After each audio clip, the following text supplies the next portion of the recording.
Sahabat Real Times, kali ini bersama saya Mita, kita akan mengulas topik-topik hangat yang menjadi perbincangan warganet selama satu pekan. Lantas apa saja? Yups! Berita pertama datang dari perempuan asal Kediri yang menjadi buronan Interpol karena mengaku sebagai sosialita dan memiliki nama Azura Luna. Perempuan yang memiliki nama asli Enjang Widi Palupi ini berhasil mengelabui Hunter Biden yang tak lain adalah putra Presiden Amerika Serikat Joe Biden. Lewat tipuannya, Azura mengaku sebagai putri kerajaan asal Indonesia dengan pendapatan 2,1 miliar dan mengaku masuk dalam daftar orang terkaya di Indonesia. Selain putra Joe Biden, belakangan diketahui korban Azura Luna juga tersebar di berbagai negara, seperti di Hong Kong dan Paris, Prancis. Dari aksi tipuannya tersebut, Azura Luna bisa meraup keuntungan hingga 2 miliar. Setelah Azura Luna, kita beranjak ke Presiden Indonesia Joko Widodo yang memberikan izin kepada tenaga kerja asing untuk tinggal dan bekerja lama di ibu kota negara.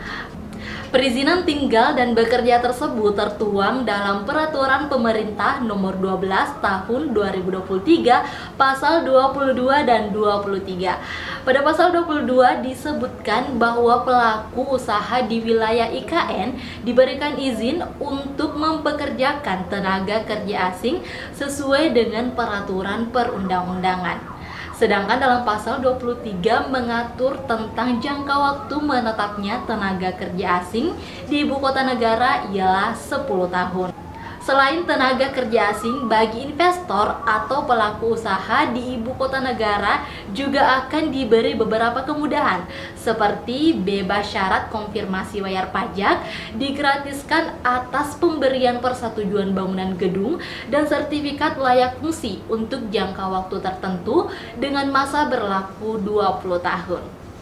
Baik, mari kita melangkah ke berita selanjutnya mengenai penahanan AG, seorang anak di bawah umur yang diduga terlibat dalam kasus penganiayaan yang dilakukan oleh Mario Dandi, putra pejabat pajak pada korban bernama David.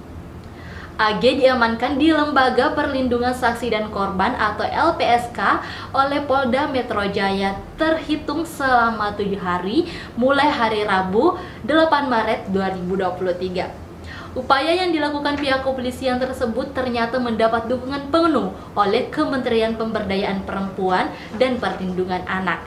Asisten Deputi Pelayanan Anak Atwirlani Ritonga menyebut dukungan tersebut diberikan agar AG sebagai anak di bawah umur mendapatkan pendampingan selama menjalani proses hukum.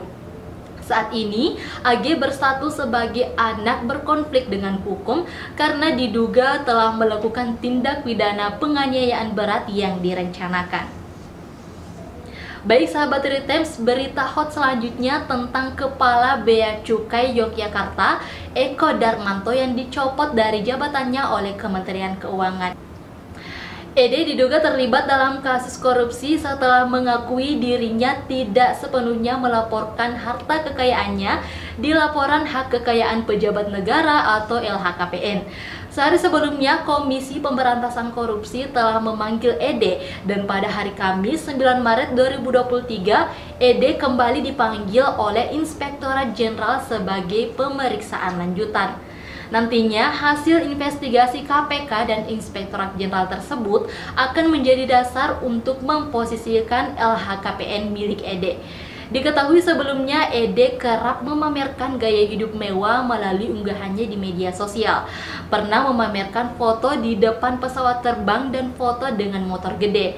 Masih dengan berita yang sama, sahabat Real Times, kali ini datang dari Kepala Bea Cukai Makassar yang disorot warganet. Pasalnya, gaya hidup mewah anaknya menjadi viral karena membeli baju dengan harga 22 juta dan celana 1 juta.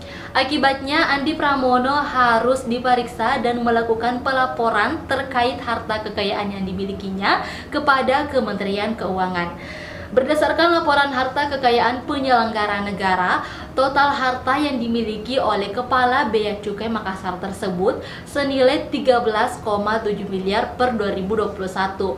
Andi Pramono memiliki tanah dan bangunan sebesar 69 miliar dan tersebar di berbagai daerah.